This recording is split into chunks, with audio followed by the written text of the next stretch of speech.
Hello 10th class students. आज की इस क्लास में हम चैप्टर 3 का एग्जाम्पल 3 करने जा रहे हैं। सबसे पहले मैं आपको रीड करके एक्सप्लेन करती हूँ कि क्वेश्चन आपसे क्या कह रहा है। देखिए, चंपा एक सेल में कुछ पैंट और शर्ट खरीदने गई।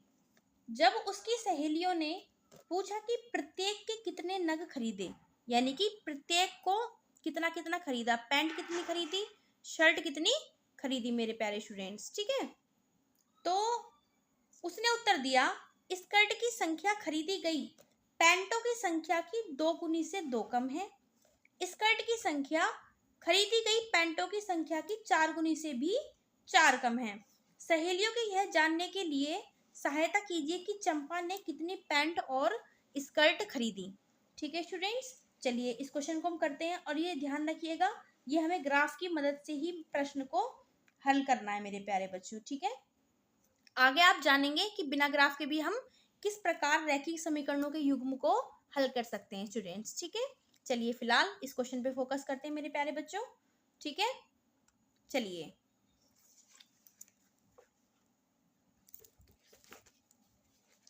सबसे पहले आप प्रश्न को पढ़ के समीकरण बनाएंगे मेरे प्यारे स्टूडेंट्स।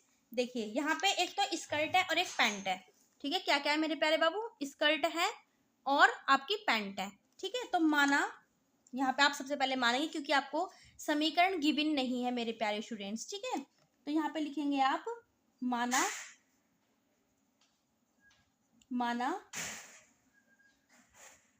स्कर्ट की संख्या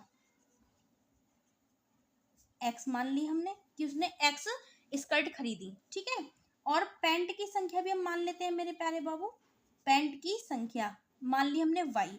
तो उसने पहली पहेलियों के तौर में उसने क्या कहा था अपनी फ्रेंड से कि जो स्कर्ट की संख्या है वो खरीदी गई पैंटों की संख्या की 2 गुनी से 2 कम है ना। तो जो खरीदी गई स्कर्टों की संख्या है वो खरीदी गई पैंटों की संख्या के 2 गुने से, ये मैंने 2 गुना कर दिया, इससे 2 कम है। तो एक समीकरण तो हमको ये प्राप्त हो गई मेरे प्यारे बाबू, इसको हम समीकरण नंबर 1 मान लेंगे। ठीक है, और दूसरी में क्या कहती है वो कि जो स्कर्ट की संख्या है वो खरीदी गई पैंटों की संख्या की 4 गुनी से भी 4 कम है। तो खरीदी गई स्कर्टों की संख्या, ठीक है, खरीदी गई पैंटों की संख्या के 4 गुने से 4 कम है। ठीक, कम के लिए हम माइनस कर देते हैं और ज्यादा के लिए प्लस कर देते हैं। ये बेसिक चीजें तो आपसे आती ही होंगी, मेरे को आपसे आशा है। ठीक है स्टूडेंट्स, चलिए अब इनको हम क्या काम करेंगे, हमें समीकरण प्राप्त हो चुकी है जो कि ग्राफ के लिए बहुत ज़्यादा मोस्ट इंपॉर्टेंट चीज़ होती है, वो है समीकरण जो कि हमको मिल चुकी है अब। ठीक है मेरे प्यारे बाबू, अब वही हमें प्रक्रिया दोहरानी है कि समीकरण 1 के लिए भी हम मान प्राप्त कर लेंगे। तो ये हम यहाँ से हमको मिल जाएगा x minus 2y is equal minus 2 मिलेगा। इसके लिए हम मान प्राप्त करते हैं सबसे पहले। ठीक है, x और y के पॉइंट्स जिसकी मदद से हम ग्राफ बनाएंगे। x अगर हम 0 रख दे तो y का मान हमें कितना मिल जाएगा स्टूडेंट्स, x को छिपा लीजिए तो माइनस से माइनस कैंसिल, 2 मल्टीप्लाई में जाके डिवाइड में, तो y इज इक्वल 2/2 मीन्स 1। ठीक है, तो y की हमको वैल्यू कितनी मिल गई मेरे प्यारे बाबू, 1 मिल गई। ठीक है, अब y 0 रख दें अगर बाई चांस हम यहाँ पे, तो आपको मिलेगी x की वैल्यू -2। तो यहाँ से आपको पॉइंट्स क्या मिले, एक तो आपको 0 1 मिला, दूसरा पॉइंट मिला आपको -2 0। इज दैट क्लियर, यहाँ पे आप a मान सकते हैं, b मान सकते हैं। तो पहली समीकरण के पॉइंट्स ये रहे, दूसरी के निकालते हैं हम, x माइनस 4y माइनस 4। ठीक है, इसके पॉइंट्स हम निकालते हैं। देखिए ऐसे बॉक्स आप बनाइएगा, यहाँ पे इज इक्वल है। ठीक है,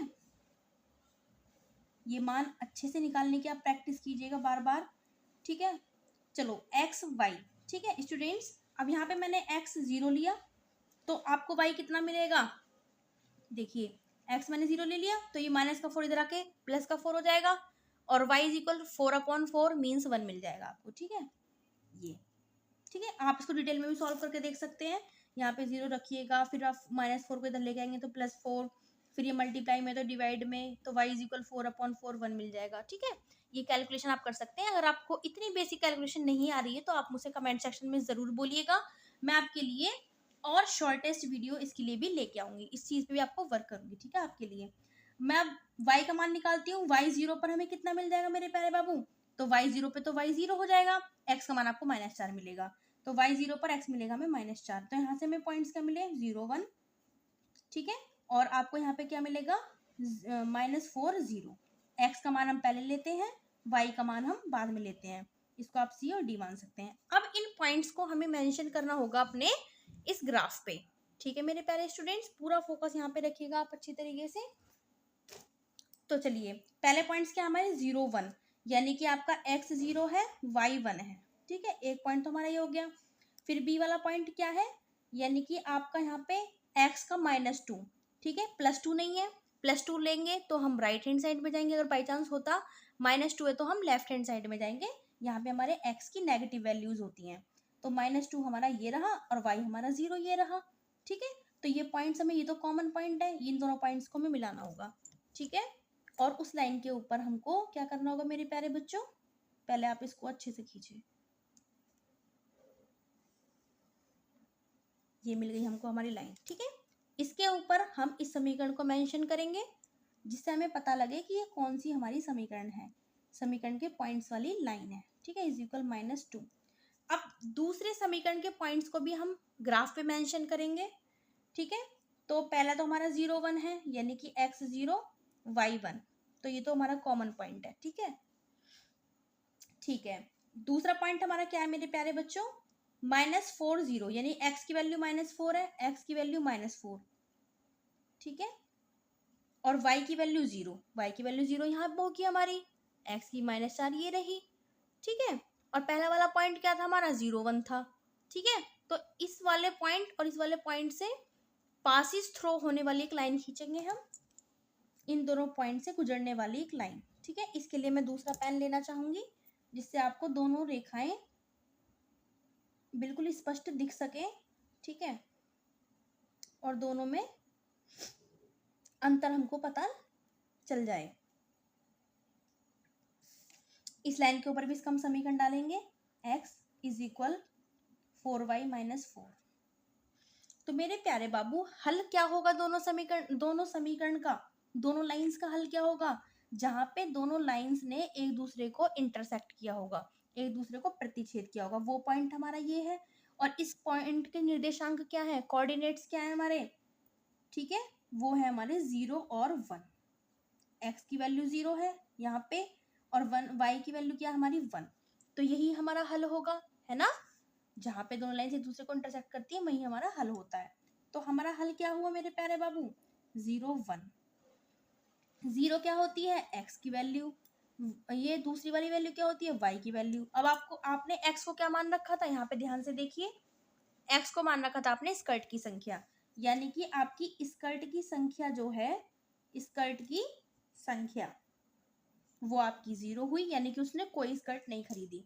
और जो उसने पैंट खरीदी थी, क्योंकि y को आपने पैंट मान रखा है, यहाँ पे देखिए आप अपनी कल्पना में, इमेजिनेशन में, ठीक है। तो पैंट की संख्या क्या हुई मेरे बाबू, 1, ठीक है। उसने यानी एक पैंट खरीदी और कोई स्कर्ट नहीं खरीदी। यही इस प्रश्न का सटीक उत्तर है, आंसर है स्टूडेंट्स, ठीक है। क्वेश्चंस की प्रैक्टिस बार बार कीजिए, डजेंट मैटर वो एग्जाम्पल है या एक्सरसाइज से क्वेश्चन है। आपको क्या करना है, हर क्वेश्चन को इम्पोर्टेंट की दृष्टि से देखना है, पॉइंट ऑफ व्यू से देखना है, और उस पर बहुत अच्छी पकड़ बनानी है, कॉन्सेप्ट क्लियर रखना है। Understood? Okay students, thanks for watching this class and best wishes for your study.